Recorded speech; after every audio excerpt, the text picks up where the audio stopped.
Hi everyone, hello to everybody. Good morning, good afternoon, good evening, whatever timeline you're in right now. I just want to welcome you to this channel, Elated Living. And this video here is just going to be a very unfiltered, raw, non-edited introduction of who I am, my journey, my spiritual journey from pretty much a very young child and until now as a full adult. So I grew up in a divorced household. I grew up in Denmark. A lot of problems, a lot of trauma comes from that. Family trauma, sibling trauma, parent trauma. Not everything was bad, but definitely there was enough material to work on, definitely, to continue and start this spiritual journey. My very first curiosity with spirituality was me and a girlfriend. I think we were probably 12 years old, and somehow, somewhere, we ended up talking about like meditation. The word meditation came to mind, and we were thinking, what is meditation? I don't even recall how we even heard about this word at 12 years old, back in the 80s, where there was no internet. And we were just thinking, what is it? How do you do it? And as we did back then, because there was no internet, we went to the library and we found some books on spirituality, on meditation. We were looking for it. We didn't find a whole lot. I think we found maybe one book that kind of shedded some light on what it was. And then we kind of just left it at that. So, life went on, teenage years, what have you, high school. And spirituality wasn't really a big part of that for me, just trying to grow up and go through life and finish school and all that good stuff. Then, as many young people do, and I'm no exception here, kind of fell into maybe something I shouldn't have fallen into. Kind of took over my life for a good while. Pretty much a decade. It kind of took over my life for a full decade. And finally got out of that. There was a lot of new things that kind of started emerging, such as The Secret and Law of Attraction, which fully, or in many ways, really is a milestone in my development and how my real spiritual journey actually started. I was very, very excited about it. I was very intrigued. I was enthused about it. The movie The Secret was life-changing in many ways.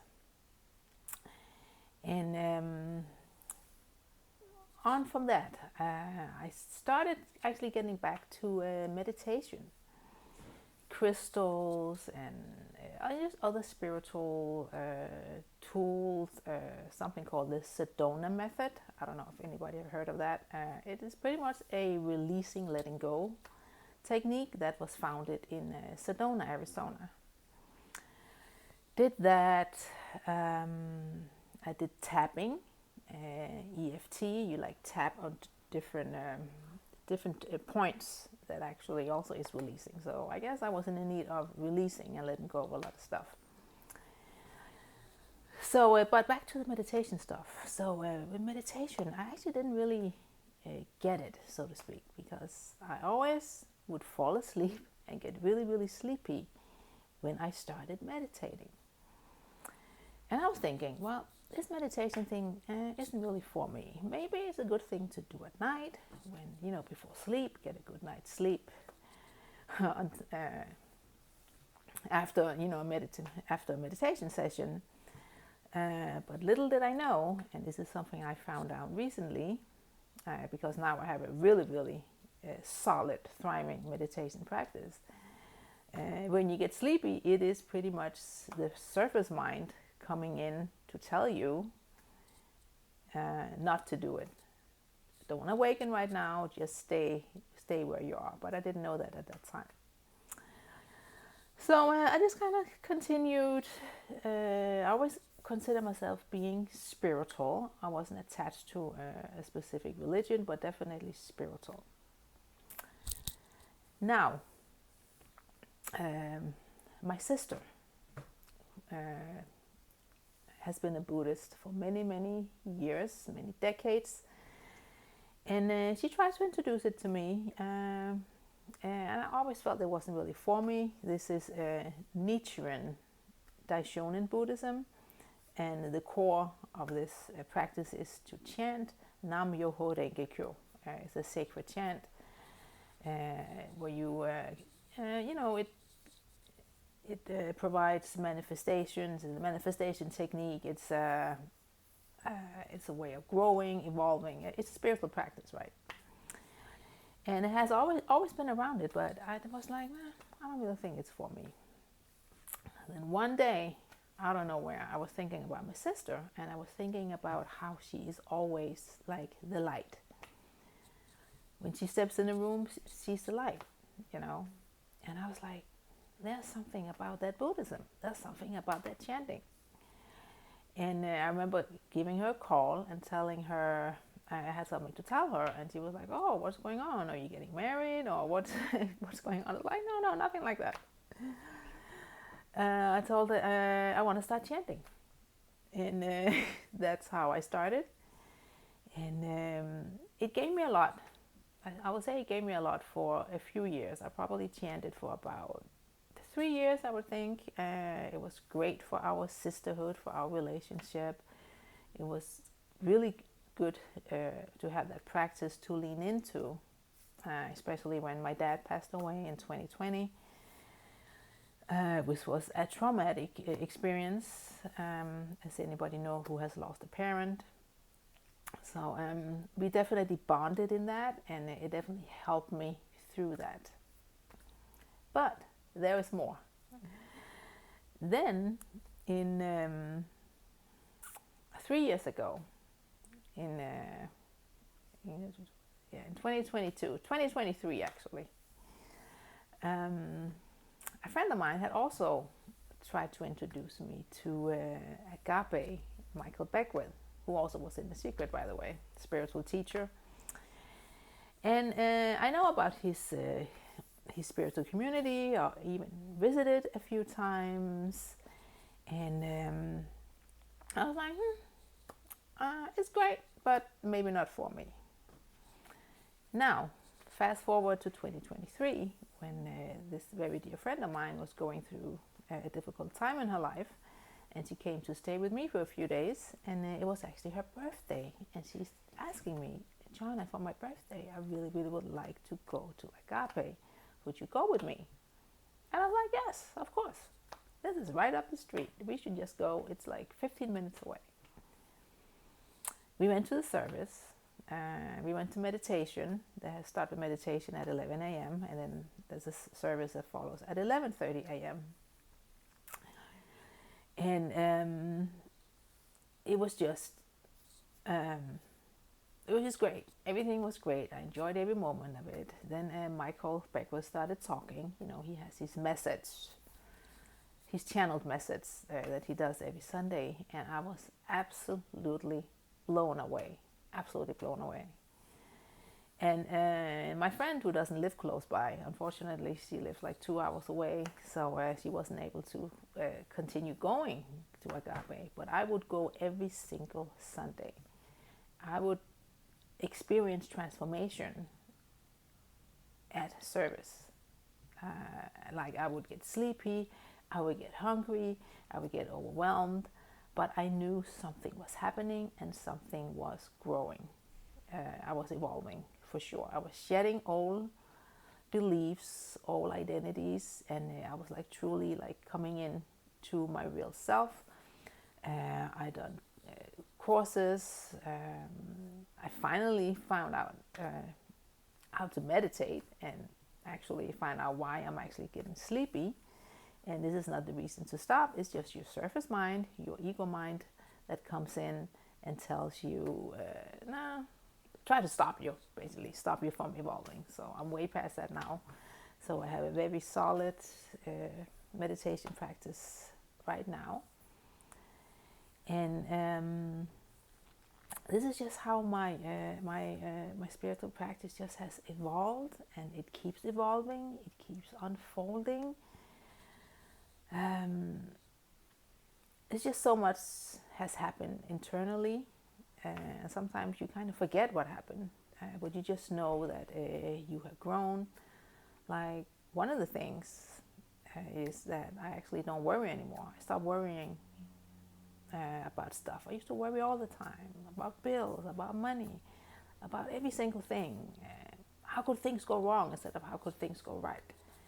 Now it's almost like, not almost, it is like my baseline mindset has just risen. Like my frequency, my vibration has risen to a level of faith over fear. And it just keeps going and going and going. It just keeps happening, and I just feel such joy. Like my soul, my higher self is just joyful. I have this joyfulness, this happiness on the inside that the world cannot take away, because the world did not give that to me. The outside world is not what produces or magnifies or is the root of your happiness. Is really when you on your inside that you just grow that light. You just grow it. You just shed all the stuff that is stopping it, that is impeding it, and then this light just grows. I mean, sometimes I'll just sit down for no reason. I just feel like this bubbly like happiness inside of me, which I am very grateful for. I'm very grateful for my path. I'm having a lot of fun with it. I'm starting getting into also thinking curiosity, right? If something unfortunately happens, or something that is like, why is that happening now? Instead of like jumping to worry, which I don't really do anymore. But of course, things can bring you down. Right now, I'm in the midst of using or employing curiosity. Wow, how, where is this going to take me right now? Why is this happening right now? Or just like kind of rolling with the punches. Like even today when I was about to film this video, and it took a few days for me to film this video, which also came, I went to have a reading with another psychic channeler. Her name is Erin Lyons. You definitely want to look her up. And actually what was channeled from Spirit was that I need to do this video. So it took me a few days to get around to it. And of course, the second I'm ready to shoot this video, something happens in my bathroom. My toilet starts running. And it was like really loud. I couldn't ignore it. Plus we know it's not good for plumbing. So now I had to call the building manager. He had to get a part. Then he had to get another part. And I was just like, Spirit source, you're funny today. You are funny today. And no matter what, this video will be recorded. So this is the very first video for Elated Living. I was called to do this video. I'm not sure why, but I'm leaning into it. I am surrendering to that message that came through the channeler, that I need to tell my story. So this is a little bit of my story. We will be diving into other topics as well. For now, this is it. Have an amazing, wonderful, and blessed day. And I wish you nothing but happiness and the very, very best. Yes, just that. Happiness, awakening, evolving. Your journey, may it be magnificent. May you roll with the punches, whatever the universe may present for you, because those little punches, so to speak, is to help you grow. So I wish you much love.